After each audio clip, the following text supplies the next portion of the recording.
Selamat mendengarkan podcast ini. Mari kita membuka Alkitab kita dari 2 Korintus pasal 4. 2 Korintus pasal 4 ayat yang ketiga dan ayat yang keempat. 2 Korintus pasal yang keempat ayat 3 dan keempat. Demikian firman Tuhan.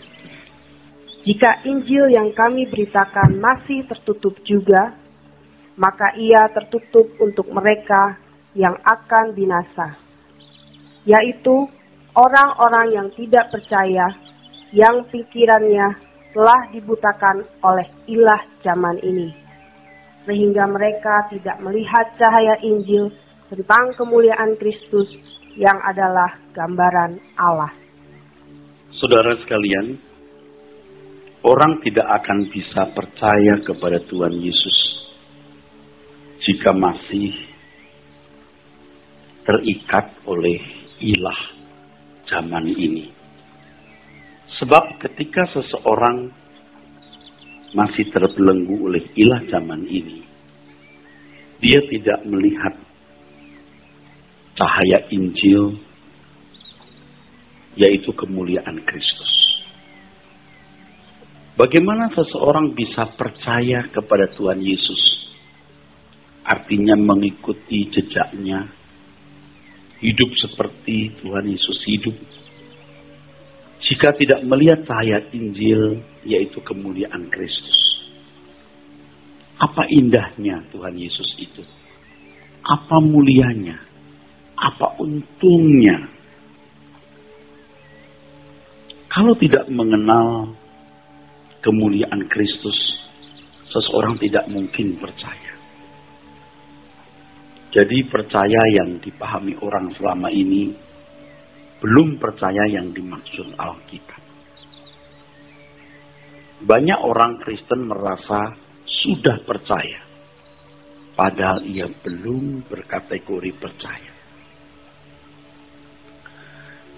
Disebutkan dalam 2 Korintus pasal 4 ayat 4 ini mengenai ilah zaman ini. Dalam terjemahan bahasa Inggris lebih banyak yang menerjemahkan ilah dunia. God of this world. Ilah dunia. Kalau melihat teks aslinya, saudara, lebih tepat digunakan zaman.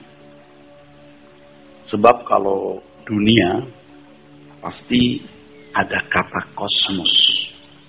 Kosmos itu dunia. Tapi rupanya di dalam 2 Korintus pasal 3 ayat 3-4 ini tidak digunakan kata kosmos, tetapi aionos. Kata aionos lebih menunjuk kepada suatu masa atau periode dalam perjalanan dunia atau bumi ini, saudara. Jadi tidak menggunakan kata kosmos, saudaraku, ya. Anda tahu dong kosmos, ya. Tetapi aionos. Kata aionos lebih menunjuk kepada satu masa atau periode. Jadi hotheos to aionos. Lebih tepat terjemahkan ilah zaman ini. Justru terjemahan bahasa Indonesia kita lebih dekat dengan teks aslinya. Allah zaman ini atau ilah zaman ini. Dalam terjemahan lain diterjemahkan ilah yang menguasai dunia. The God who rules this world.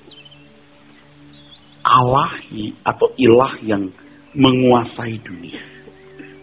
Nah, saudara-saudara sekalian, dari teks ini kita menemukan kenyataan adanya kuasa yang memerintah dunia, yang bisa menjadi ilah. Ini sebenarnya menunjuk kepada spirit atau gairah yang menguasai dunia.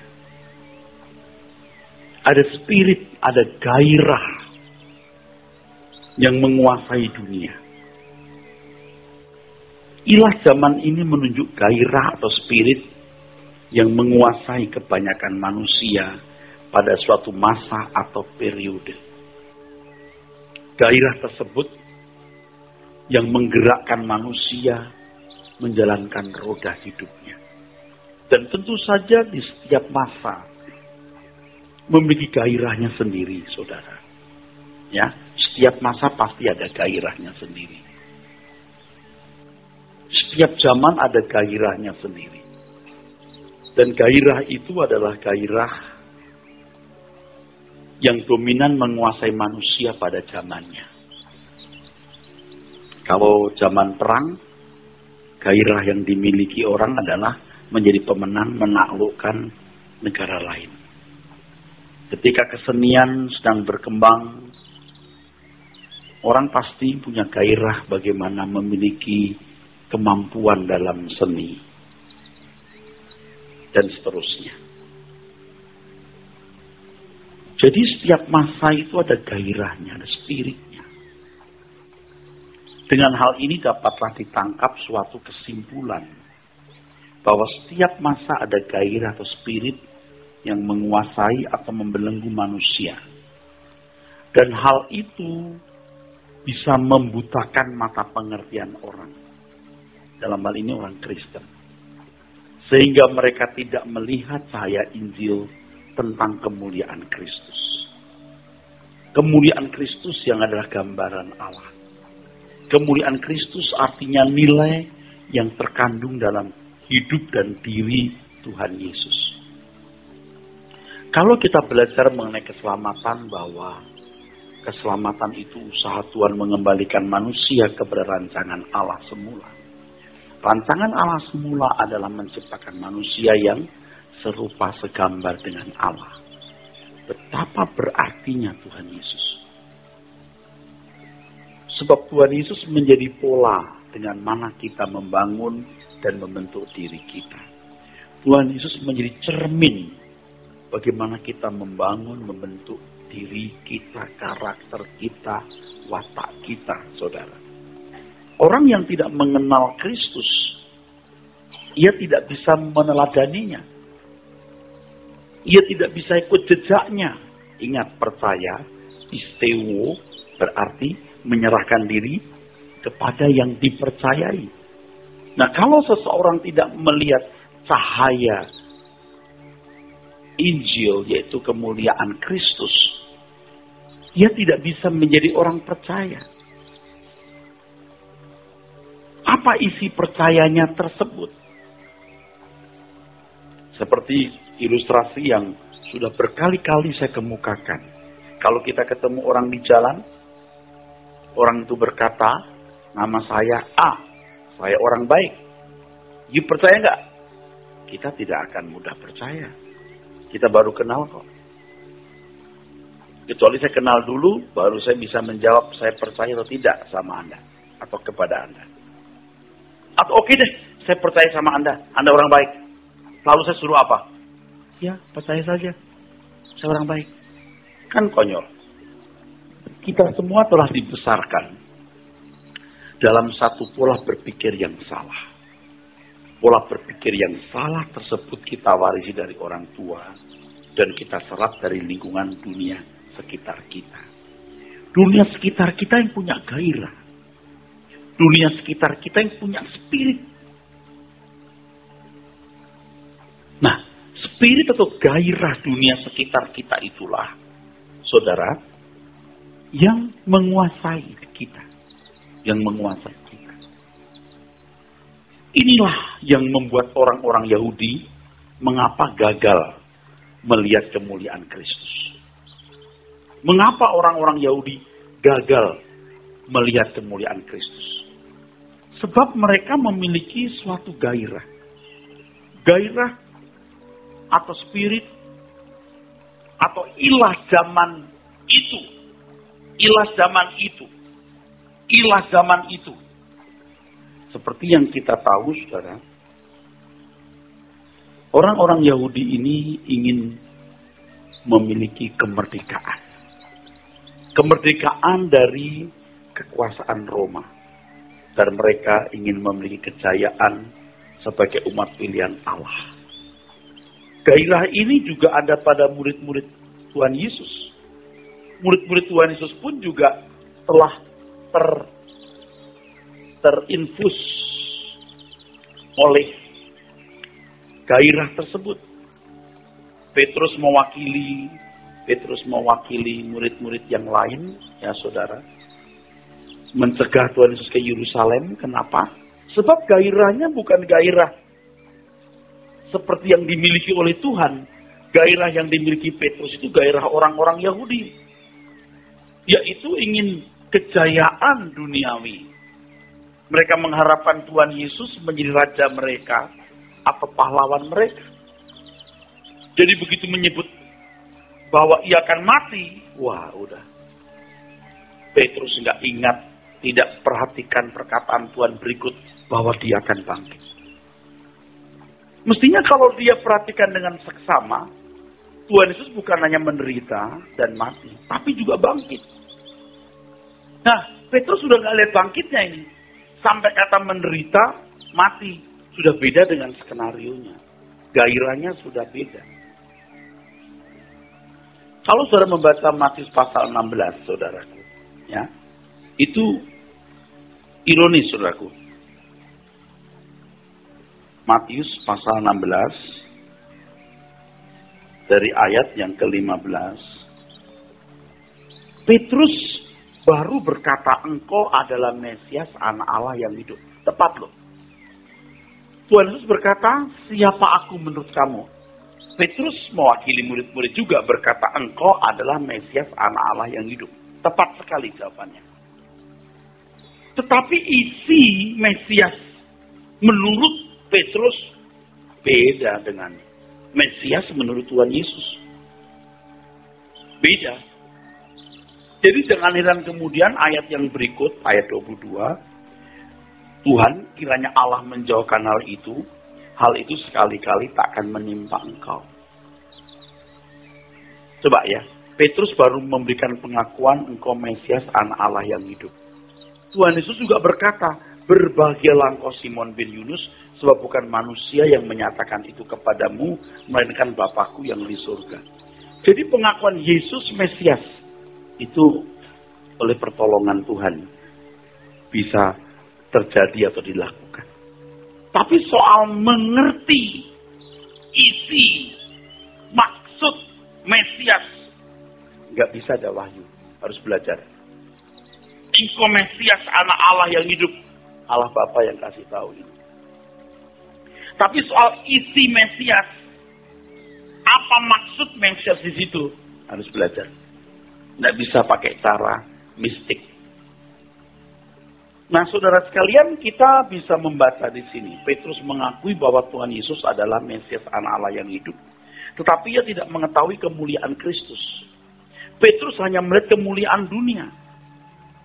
Dan hal ini juga sebenarnya berulang-ulang terjadi dalam hidup orang Yahudi atau masyarakat kebanyakan yang hendak mengangkat Tuhan Yesus menjadi raja mereka. Yohanes 6 ayat 15, Yohanes 12 ayat 1-13. Mereka mau mengangkat Yesus menjadi raja. Raja versi mereka. Tuhan Yesus memang raja, tapi bukan raja versi mereka, saudara. Bukan raja versi mereka. Versi Tuhan. Dan yang membuat orang salah versi itu karena gairah. Pemahamanmu menciptakan gairahmu. Pengertianmu menciptakan spiritmu. Nah, pelajaran yang dapat dipetik dari kasus ini, saudara, ya, yang dapat dipetik dari kasus mengenai ilah zaman ini adalah bahwa gairah yang bukan dari Allah mengakibatkan seseorang tidak memahami rencana keselamatan Allah dalam Tuhan Yesus Kristus, atau membutakan mata mereka terhadap kebenaran. Kebutaan itu disebabkan cara berpikir atau sistematika bernalar yang salah. Keliru. Kalau fokus hidup seseorang dalam waktu lama telah diarahkan ke dunia ini, maka mereka tidak pernah mengarahkan diri ke kerajaan surga. Dan mereka tidak akan pernah mampu memindahkan hati ke kerajaan surga. Menurut saya nih, boleh dong saya ngomong, sebagian saudara sudah susah dipindahkan ke surga. Sudah terlalu lama saudara fokus ke dunia. Anda tahu apa yang baik, menangkap khotbah ini, Anda mengerti Yesus, Tuhan dan Juru Selamat, tapi Anda tidak punya gairah. Karena kemiskinan pengertian kurang memadai. Cuman kalau saudara ngotot belajar firman terus menerus nih, gairahmu berubah. Tapi kalau cuman asal-asalan, Anda nggak punya gairah, nggak bisa berubah. Sebagian saudara ini sudah sulit. Oleh sebab itu orang percaya harus bekerja sekeras-kerasnya mendahulukan kerajaan surga sebelum kerajaan lain menguasai hidup. Saudara ini manis-manis sudah tahu apa yang baik, yang jahat, sudah tahulah kebenaran itu membuat Anda mengerti, tapi gairah saudara masih belum. Coba kita baca dulu Matius pasal 6. Mau tidak mau. Matius pasal 6 ayat 19. Dari 19 sampai 22, Bu. Janganlah kamu mengumpulkan harta di bumi ngengat dan karat merusaknya, dan pencuri membongkar serta mencurinya. Tetapi kumpulkanlah bagimu harta di sorga. Di sorga ngengat dan karat tidak merusakkannya, dan pencuri tidak membongkar serta mencurinya. Karena di mana hartamu berada, di situ juga hatimu berada. Mata adalah pelita tubuh. Jika matamu baik, teranglah seluruh tubuhmu. Jika matamu jahat, gelaplah seluruh tubuhmu. Jadi jika terang yang ada padamu gelap, betapa gelapnya kegelapan itu. Menurut saya, saudara, saya itu hampir tidak tertolong. Untuk sekelas Erastus yang sudah jadi pendeta sekian puluh tahun, jadi guru sekolah Alkitab, nyaris tidak tertolong. Saya tidak lebay ini, nyaris tidak tertolong. Dan sekarang sedang bergerak, belum total, sedang bergerak. Dan menurut saya tidak mungkin ke belakang lagi, tidak mungkin. Saya bergerak terus. Memindahkan hati ke surga. Itu Matius pasal 6 ya. Kalau 33 dikatakan, faedah dahulu Kerajaan Allah. Anda tidak segera memindahkan hati, kerajaan surga itu tidak akan menguasai saudara. Kerajaan yang lain. Saya berharap saudara ketakutan kalau usah mikir soal kematian. Supaya Anda bisa menghindarkan dari celaka. Kalau Anda sudah tidak takut lagi, mati-mati aja, ntar gampang urusannya. Itu ceroboh sekali. Ceroboh. Jadi terus terangnya saudara, fokus saudara terlalu lama diarahkan ke dunia, sehingga saudara nyaris tidak bisa diselamatkan. Saya ini sudah nyaris terlambat saudara. Sekarang baru bergerak nih. Baru bergerak saja kecepatan kebenaran yang kita temukan begitu hebat. Itu 3 tahun ke depan saudara. Nggak tahu jadi apa ini. Jangan 3 tahun, 6 bulan ke depan. Kalau saya tetap menjaga hidup saya dengan baik. Wah, banyak kebenaran dahsyat akan disingkapkan. Itu sangat membahagiakan, saudara.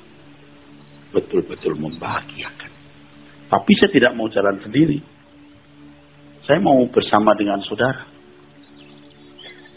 Yang mau diajak. Spirit saudara itu sudah lama itu rusak. Sehingga nyaris nggak bisa diperbaiki. Saya sudah ketemu banyak orang. Ada orang yang betul fanatik alam roh. Ada lagi yang fanatik teologi, soal doktrin. Satu saja yang saya tangkap. Spiritmu masih belum spirit yang dimaksud Tuhan. Gairahmu itu masih gairah ilah zaman ini.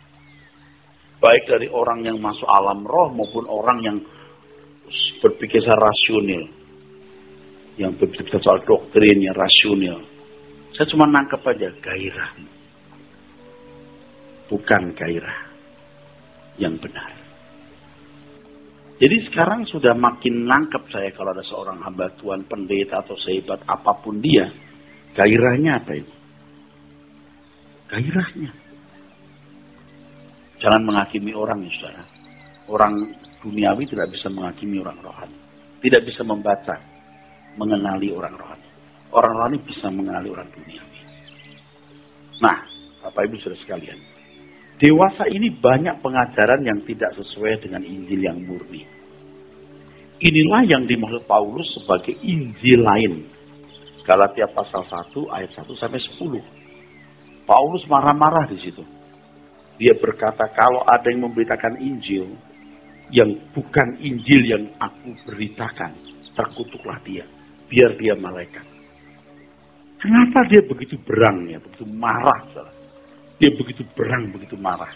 Nah, nanti ada jawabnya. Sebab pengajaran itu menciptakan spirit. Kalau pengajarannya tidak tepat betul seperti yang diajarkan Tuhan Yesus, itu tidak merubah spirit. Artinya spirit dunianya masih ada. Cuman dibungkus pakai bungkus rohani.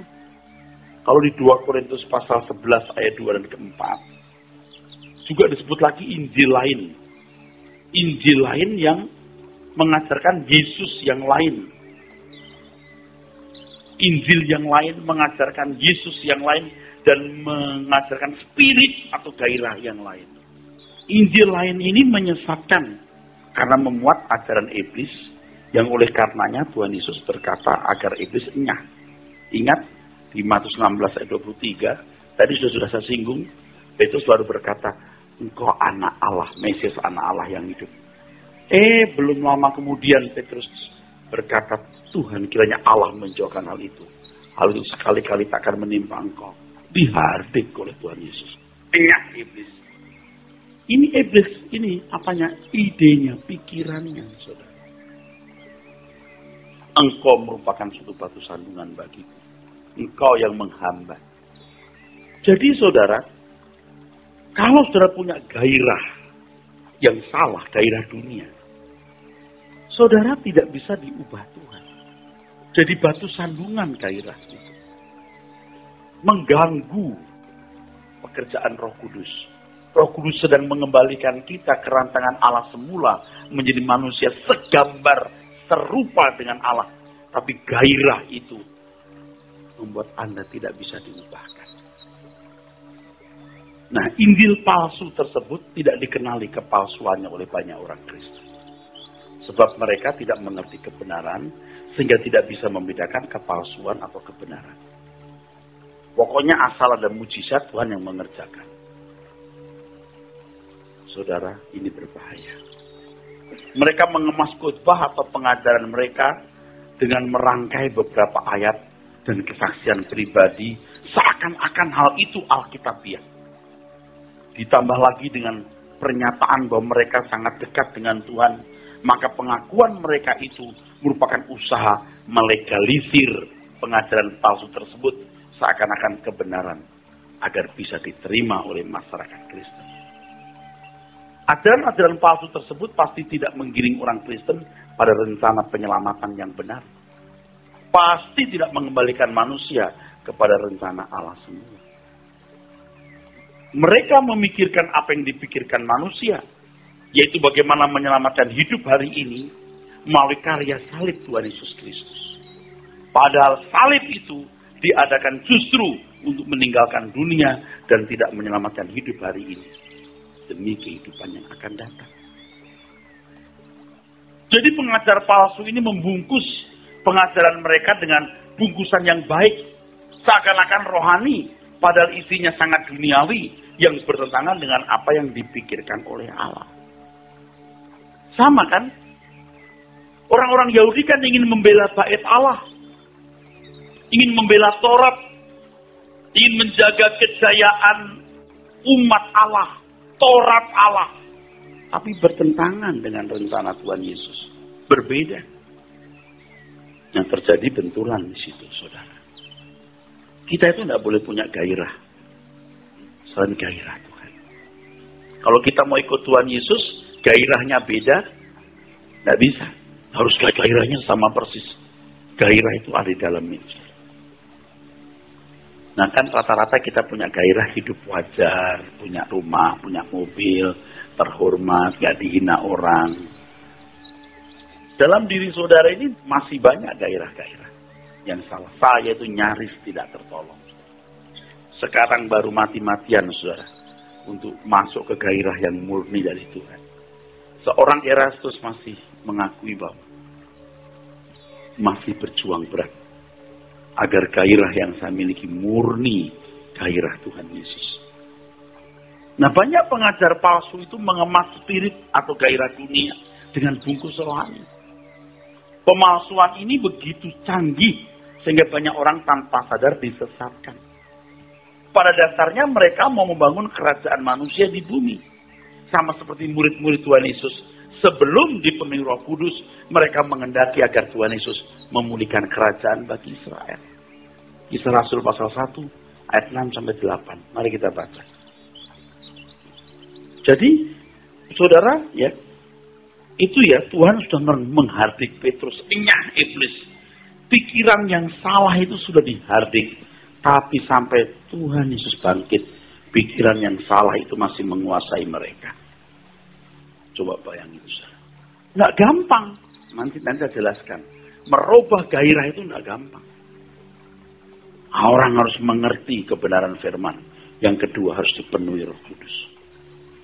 Peran Roh Kudus hebat sekali. Tapi kalau saya tidak pernah menyepi, tidak pernah meditasi, tidak pernah ketemu Tuhan secara pribadi, tidak belajar firman dengan baik, Anda nggak punya gairah yang benar. Belajar firman terus, boleh, bagus. Tapi harus ada waktu untuk berdoa. Ketemu Tuhan, berdoa terus, nggak belajar firman, sesat dia pasti. Sesat ya. Sesat. Oke, saudara? Saudara ngerti? Masih bersama saya? Gairah hidup saudara itu rata-rata nih ya, masih rusak. Rusak. Anda belum pantas disebut anak Allah. Belum pantas. Belum pantas. Kalau keadaan saudara seperti ini terus tidak berubah, bahaya. Bahaya. Saya ingatkan bahaya. Saya saja takut, saudara. Kalau ketemu Tuhan jangan sampai saya melukai dia. Baca. Maka bertanyalah mereka yang berkumpul di situ, Tuhan, maukah engkau pada masa ini memulihkan kerajaan bagi Israel? Tuh, masih ngotot kan? Jawabnya, engkau tidak perlu mengetahui masa dan waktu yang ditetapkan Bapa sendiri menurut kuasanya. Tetapi kamu akan menerima kuasa kalau Roh Kudus turun ke atas kamu, dan kamu akan menjadi saksiku di Yerusalem dan di seluruh Yudea dan di Samaria dan sampai ke ujung bumi. Gini, mereka berkata, Tuhan, kapan Tuhan memulihkan kerajaan bagi Israel? Tuhan Yesus tidak berkata tidak. Bukan berkata tidak, tapi waktunya Bapak yang menetapkan. Kamu jadi saksiku dulu. Kamu pikul salib dulu. Jadi saksiku itu artinya begini. Kerja, kehilangan apapun, dipenggal, dibunuh. Harus ada perjuangan. No crown without cross. No gain without pain. Saudara. Nah. Bukan tidak ada pemulihan kerajaan. Ada. Anda pikir saya senang nih menderita. Saya juga tidak pingin bro sebenarnya. Capek-capek. Nggak pingin saya. Tapi saya harus lakukan ini. Saya cuma menunggu nanti tidak ada kelelahan lagi. Nanti tidak ada penderitaan. Tidak ada air mata duka cita. Itu nanti. Bukan sekarang. Nah sekarang kalau Injil diberitakan, diajarkan untuk menyelesaikan masalah-masalah hari ini, hidup dunia hari ini kan bukan gairah Allah.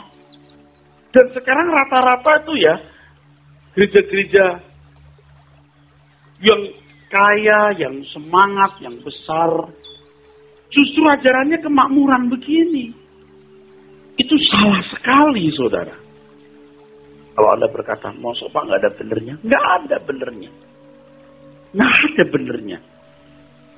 Makin hari makin saya lihat kok, ini sesat loh. Ini benar-benar sesat nih. Jadi sampai jadi gelisah juga kita, saudara. Itu betul-betul nggak bisa ditolerir lagi loh, saudara. Bukan itu kebenaran. Benar-benar salah itu. Tapi mereka orang-orang baik, Pak. Yang punya masa didoakan, yang ada problem. Justru itu yang membuat orang jadi bodoh. You punya masalah itu mendewasakan. Karena Allah turut bekerja dalam segala sesuatu. Temukan pendidikan pengajaran Tuhan di balik masalah itu. Bagaimana kita tahu, Pak? Ya, you dengan suara kebenaran deh. Untuk menghapus pikiran sesat yang ada pada banyak orang tidak bisa cepat, saudara. Perlu waktu yang panjang dan keseriusan. Waktu panjang dan keseriusan itu adalah belajar kebenaran firman Tuhan yang memadai. Sehingga menyucikan diri orang percaya. Yohanes 17 ayat 17. Baca yo. Kuduskanlah mereka dalam kebenaran, firman-Mu adalah kebenaran. Penyucian oleh firman, penyucian di dalam pikiran. Hal ini tidak bisa berlangsung secara cepat atau buru-buru, seperti halnya untuk pemenuhan kebutuhan jasmani. Seseorang harus mengunyah makanan secara benar dan melalui tahapan-tahapan ketat. Artinya tidak bisa sekaligus besar oleh satu pintal beras habis satu hari. Demikian pula kehidupan rohani atau pemenuhan kebutuhan jiwa itu secara bertahap.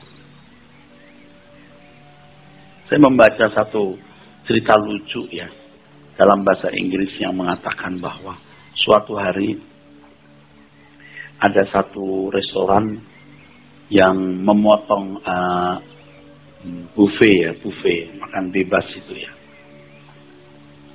50% tapi hanya 30 menit.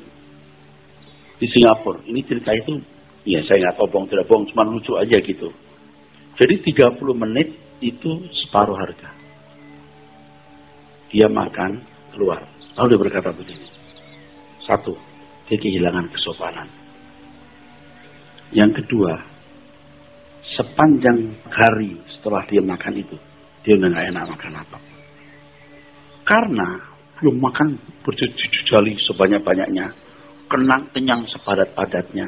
Setelah itu dia nggak enak makan apa-apa. Saudara itu nggak bisa loh baca Alkitab 12 bab, 13 bab mau cepet. Bukan itu, mesti pelan-pelan. Nggak boleh gini. Ya harus doa tiap hari doa ada. Haleluya, haleluya, belum. Haleluya, haleluya.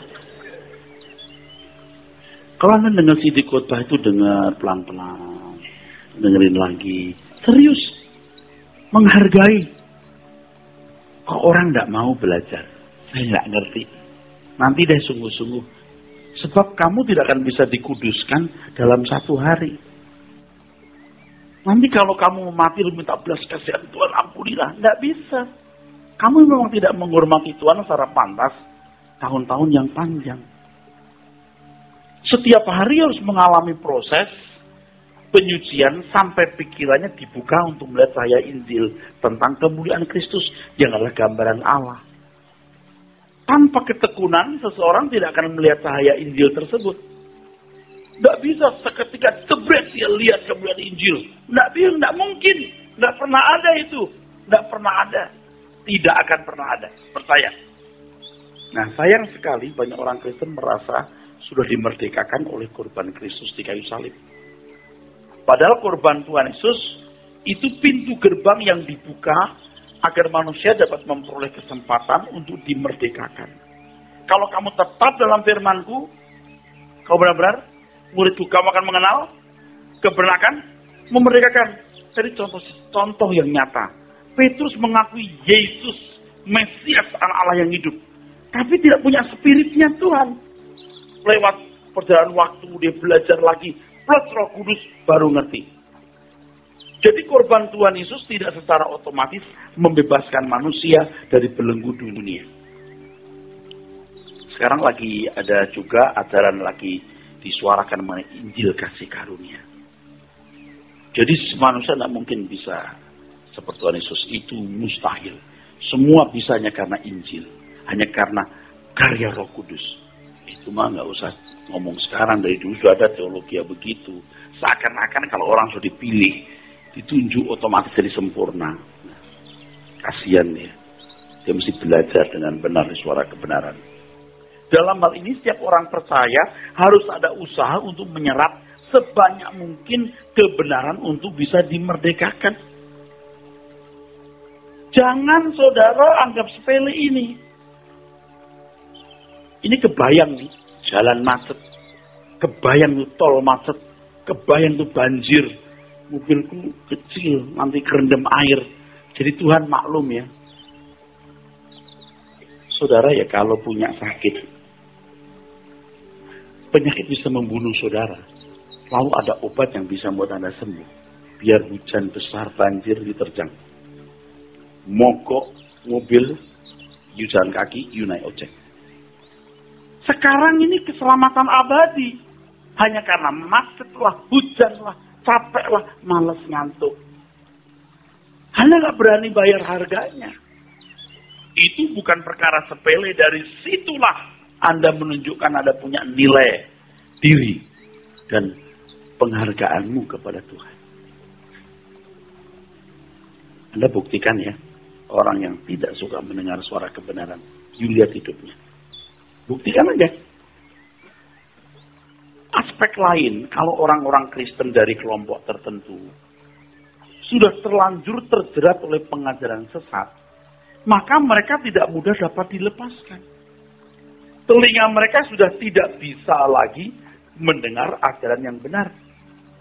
Seperti 2 Timotius pasal 4 ayat yang ketiga, mereka mengumpulkan guru-guru yang menyenangkan telinga. Ada kelompok pendeta-pendeta yang modelnya sama itu.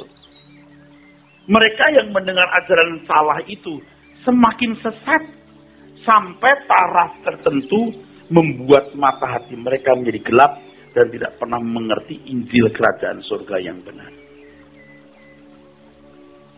Saya kira Bapak Ibu sudah pernah ketemu orang-orang seperti ini. Anda frustasi, betul? Enggak nyambung, betul? Nah, kadang-kadang saudara kalau tidak kuasai emosi, Anda hajar sekencang-kencangnya. Wah, ngomong percuma. Jangan. Frustasi, tahan diri, tidak usah banyak ngomong. Tunjukkan kasih yang baik. Saya dengar loh pendeta berkata begini. Klaim janjinya. Janji yang mana? Klaim janjinya. Janji yang mana? Coba janji yang mana? Klaim ke asuransi aja. Asuransi aja boleh klaim kalau udah bayar kok. Tidak pernah bayar apa-apa. Tuhan Yesus bayar di kayu salib. Itu Tuhan yang bayar. Lu bayar nggak? Kalau mata hati mereka gelap, maka betapa gelapnya kegelapan itu. Sampai pada taraf ini seseorang menjual diri atau hak kesulungannya seperti Esau menukar hak kesulungan dengan semangkuk makanan. Ibrani 12 ayat 16-17. Orang-orang ini tidak terlatih mengikuti perlombaan yang diwajibkan, yaitu memiliki penurutan terhadap kehendak Allah seperti Tuhan Yesus. Ibrani 12 16-17. Itu kan soal jangan menukar hak kesulunganmu, betul? Ibrani 12 ayat sebelumnya, ayat 2-4. Pandanglah Tuhan Yesus yang membawa iman kamu kepada kesempurnaan, yang dengan kehinaan memikul salib, ganti sukacita. Kamu anak, jangan putus asa melawan dosa. Kamu pasti dihajar. Begitu Alkitab. Sekarang kamu mau ambil ayat mana? Tuhan itu tidak menjanjikan kesenangan hidup di dunia ini. Salib, menyangkal diri pikul salib. Memang gak nyaman. Wah kalau begitu siapa yang mau ikut Tuhan Yesus? Ya terserah situ. Siapa gua mau. Saudara ya, gak usah ya mati ketemu malaikat. Anda ketemu suster aja nih, gak berdaya. Gak usah ketemu malaikat, ketemu suster aja. Kalau waktu mau dioperasi endoskopi itu apa? Pak, buka baju. Pak, sejadinya diambil. Pak, telanjang. Pak, tengkur, Pak. You bisa apa coba? You lawan suster aja gak bisa loh. Gak usah ketemu malaikat. Ketemu suster aja lo gak berdaya. Kok berani-beraninya lo sama Tuhan? Heran kan? Aduh, capek deh. Kok bisa sombong lo? Hah? Kalau kita bisa sehat dari ini, terima kasih Tuhan. Cari Tuhan. Bertobat. Ini lihat nih guru-guru palsu ini. Pendeta palsu, pengkhotbah ngawur. Bagi mereka keselamatan dalam Yesus Kristus diajarkan memberi jawaban untuk kebutuhan jasmani. Mempermudah kehidupan di bumi dan jaminan otomatis masuk surga. Coba. Perlombaan yang diwajibkan diganti dengan perlombaan berlomba semakin diberkati. Karena berani percaya klaim janjinya. Kalau di kalangan para pendeta, jadi berlomba untuk menjadi gereja besar, gereja paling besar, jumlah jemaat paling besar, dan berbagai ukuran duniawi dan lahiriah lainnya. Mau bangun gereja dibuat semegah-megahnya, supaya orang berdecak kagum. Gerejanya Bapak itu. Satu hari kalau Tuhan berkati kita bisa bangun gereja, jangan kita bikin megah-megah. Kita bikin di kotak sabun aja. Itu betul. Tuhan mahal-mahalannya untuk dibikin macam-macam. Untuk apa? Wah, seperti di Eropa kuno. Sekarang kino. Sudah lewat yang begitu-begitu, saudaraku. Amin. Yang penting kebenaran. Begitu berbahayanya Injil yang salah itu, sehingga Paulus mengatakan bahwa siapapun yang mengajarkan ajaran yang sesat, terkutuklah dia. Kalau Tuhan Yesus berkata begini, barang siapa menyesatkan salah satu dari anak-anak kecil ini yang percaya kepadaku, lebih baik baginya jika sebuah batu kilangan diikatkan berlayarnya, lalu ia ditenggelamkan dari dalam laut. Matius 18 ayat yang ke-6. Kata anak kecil dalam teks aslinya, mikros. Orang kecil, mikros. Mikro, hal ini menunjuk pada orang-orang yang dianggap tidak penting. Yaitu orang-orang yang dengan polos dan tulus tidak belajar kebenaran. Para penyesat tidak memperjuangkan keselamatan jiwa mereka. Sebaliknya mereka dieksploitasi, saudara. Oh, jadi gitu Pak, mereka orang-orang penting. Yang penting duitnya. Tapi jiwanya nggak diperjuangkan. Maaf, bukan perbandingan. Saya mau kasih tahu. Saudara, saya perjuangkan. Anda penting. Jiwamu mahal. Duitmu terserah. Mau kasih koleksi, ya terserah. Situ. Tapi jiwamu penting. Itu yang saya perjuangkan. Saya sudah sering-sering berkata, aku juga belum sempurna bro. Ayo kita bareng-bareng. Masih nggak mau ngerti? Mengapa Tuhan begitu tegas dan keras memperlakukan para penyesat ini? Sebab dari kehidupan anak dunia yang belum berpikir seperti Allah berpikir, mereka mestinya dituntun untuk mengerti kebenaran Allah agar berpikir seperti Allah berpikir. Dengan demikian mereka diubah tidak menjadi seperti anak dunia, tapi menjadi anak-anak Allah. Dan itu dimulai dari pikiran. Roma 12 ayat yang ke-2. Nah kalau bukan kebenaran yang diajarkan, nggak ngerubah, hanya celebration, pujian bagus, nyanyi bagus, ada banner, ada pemain tamborin, lalu setiap kali cuma Allah baik, Allah sungguh baik, sangat baik, sungguh baik, amat baik, luar biasa, Allah memberkati gue berlimpah-limpah. Nggak pernah diajarkan pembaruan pikiran. Tadi saya punya pikiran, saya mau ucapkan. Mau dengar kan? Saya rindu Anda punya mulut dipakai Tuhan ngomong. Tidak bisa dunia, Indonesia, Jakarta hanya oleh seorang Erastus. Semua mulut saudara bisa bicara kebenaran ini. Ngomong, buka mulutmu, beritahu mereka. Proses keselamatan membawa orang masuk ke rancangan semula Allah tidak diperhatikan sama sekali. Karena pikirannya itu diarahkan kepada dunia. Pikiran manusia, pikiran bukan dari Allah, pikiran dunia dilestarikan. Ini jahat loh. Pada dasarnya para pengajar sesat tersebut mengajarkan, tidak mengajarkan kebenaran Injil. Tetapi mengemas ajaran setan dengan bungkus ayat-ayat Alkitab. Ingat, setan waktu berhadapan dengan Tuhan Yesus pakai ayat Alkitab. Matius pasal 4, 1-11. Firman Tuhan kan berkata, salah memahami ayat itu. Modus operandinya sama, bro. Oleh sebab itu kalau di dalam 2 Korintus 11 ayat 3-4 kita baca, itu penting. 2 Korintus 11 ayat 3-4. Tetapi aku takut kalau pikiran kamu disesatkan dari kesetiaan kamu yang sejati kepada Kristus, Terus, sama seperti Hawa diperdaya oleh ular itu dengan kelicikannya. terus. Sebab kamu sabar saja, jika ada seorang datang memberitakan Yesus yang lain daripada yang telah kami beritakan, atau memberikan kepada kamu roh yang lain daripada yang telah kamu terima, atau Injil yang lain daripada yang telah kamu terima. Coba ulangi ayat yang keempat.